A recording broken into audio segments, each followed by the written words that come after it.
এটার প্রাইস থাকবে মাত্র 85,000 টাকা, 1,10,000 বাদ, মাত্র 85। আবার আরেকটা নিয়ে আসলাম, গরিবের R15। একটা না, গরিবের R5 একেবারে লুক এবং লাইক একবারে স্পট। এটা হচ্ছে লঞ্চিং জিপি গরিবের R15। গাড়িটা একবার super fresh condition, digital number plate, কাগজপাতি সব আপডেট।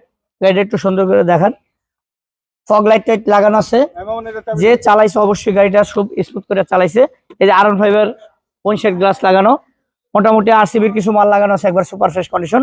আর এই গাড়িটা যে নিবে অবশ্যই আসতে হবে আমাদের লোকেশন। আমাদের লোকেশন হচ্ছে ঢাকা মিরপুর 14 নেভি মার্কেটের 9 নম্বর দোকান, মনির এন্টারপ্রাইজ। অবশ্যই এখানে আসতে হবে। আর প্রাইসটা থাকবে একদম রিজনেবল। আজকে এটা একেবারে রিজনেবল প্রাইস থাকবে। আর একটাই গাড়ি, যার দরকার যে আগে কমেন্ট করবেন, যে আগে আসবেন অবশ্যই সেই পাবেন। এটার প্রাইস থাকবে মাত্র 85,000 টাকা।